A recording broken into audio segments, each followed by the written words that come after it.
শুভ নববর্ষ। Hello everyone, আসসালামু আলাইকুম। Welcome back to another blog. আশা করি সবাই ভালো আছেন। আমি আল্লাহ তাআলার রহমতে ভালো আছি। তো আজকে তো পহেলা বৈশাখ, আর আজকের দিনে কার কেমন দিন কাটলো সেটা কিন্তু অবশ্যই কমেন্টে জানাবেন। আমার মোটেও ভালো কাটেনি। আমি সারাটা দিন একদম বাসাতেই বসে একদম কোথাও ঘুরতে যাইনি। এই পহেলা বৈশাখটা আমার জামাই কোনোভাবেই পালন করতে চায় না। ও এরকম পহেলা বৈশাখ বা 14ই ফেব্রুয়ারি ও এগুলো পালন করতে চায় না, আর এইসব দিনেও আমাকে বাইরে নিয়েও যায় না। অন্যান্য দিন, বছরের অন্যান্য দিন ও চাইলে সেদিন নিয়ে যাবে, কিন্তু এইসব দিনে যদি আমি ওকে বলি যে একটু বাইরে নিয়ে চলো, ও কখনো নেবে না। এসব পালন করতে হয় না। আর আমারও এবার মনটা ভালো ছিল না, তাই আমিও বাইরে যাইনি, আমারও ইচ্ছা করেনি। তো সকাল থেকে এই জন্য কোনো রকম ওকে আমি সেরকম প্রেশার দিইনি যে আমাকে নিয়ে বাইরে যাও, কারণ আমার ওইরকমভাবে কোনো রকম বাইরে যাওয়ার কোনো প্রিপারেশনই নাই। আবার যে আছে না যে পহেলা বৈশাখের দিন অনেক ভালো মন্দ রান্না করে খায়, আমার ওইরকমও কোনো প্রিপারেশন নাই।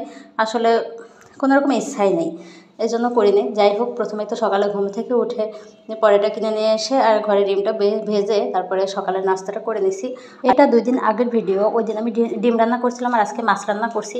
তো মাছ রান্না করতে গিয়ে যে কী একটা হাল হয়েছে, আমার গ্যাসের চুলার সিলিন্ডারের গ্যাস কালকে শেষ হয়ে গেছে রাত্রে। তো আজকে সকালে যখন আপনাদের ভাই আমাকে গ্যাস এনে দিছে, এখন রেগুলেটর লাগানোর পরে আর পাইপে গ্যাস চলাচল করে না, আসে না।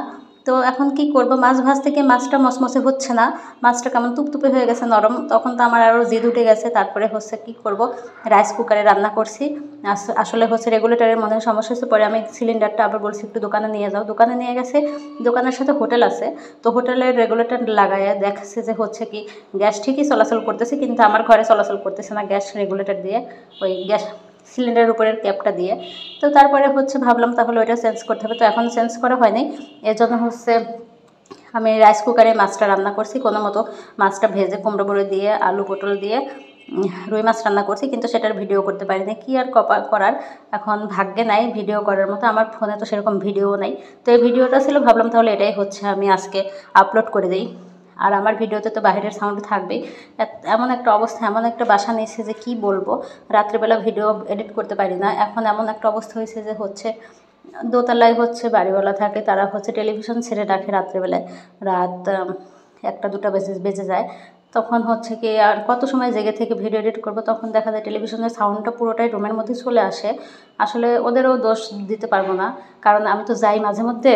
তো গেলে দেখি যে আমি যে ফ্রিজে মাছ আনতে যাই দেখি টেলিভিশন দেওয়া থাকে, কিন্তু ফ্যানটা জোরে দেওয়া থাকে। তো ফ্যানের শব্দে ওরা টেলিভিশনের সাউন্ডটা জোরে দিলেও বুঝতে পারে না যে জোরে দেওয়া হয়েছে।